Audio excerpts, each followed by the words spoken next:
Quand je présente ma bibliothèque virtuelle dans des classes, dans le fond, ça me permet d'aborder avant tout le concept de virtuel.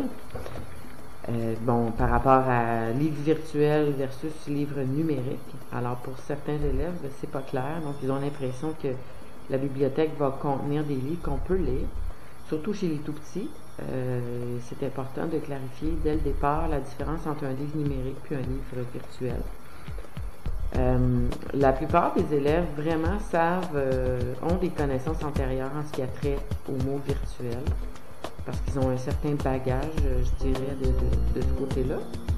Alors, ça me permet de clarifier le fait que la bibliothèque, au fond, c'est un répertoire personnalisé et non pas une bibliothèque dans laquelle on trouve des livres sur lesquels on peut cliquer pour les lire.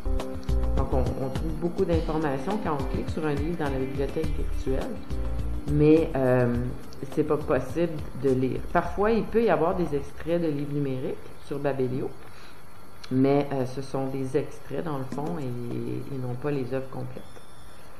Donc, j'aborde ensuite avec les élèves le concept d'identité numérique positive, étant donné que Babelio est un réseau social. On peut échanger des messages et tout. Donc, j'aborde ça avec les élèves, que ce soit en première année ou en 5e secondaire. Le discours est le même, c'est juste que les exemples vont être différents. Donc, il faut être prudent, il faut, surtout chez les tout-petits, opter pour le pseudonyme. Alors, je leur explique ce que c'est. On donne pas trop d'informations. Dans le fond, Babelio, c'est comme un Facebook de la lecture. Je présente aussi mes coups de cœur aux élèves en pensant aux garçons, aux filles, à ceux qui n'aiment pas lire, les lecteurs plus intermédiaires. En fait, j'essaie de m'adresser à un plus grand public possible quand je présente ma bibliothèque. Également, je vais présenter l'information qui est disponible quand on clique sur un livre, soit les ouvrages similaires que Babelio nous propose, les autres œuvres de cet auteur-là, les critiques, le nombre d'étoiles que cette œuvre a reçu de la part des lecteurs dans Babelio. Les élèves aiment vraiment ça, de mettre un nombre d'étoiles sur 5 à leur guise là, pour leur appréciation.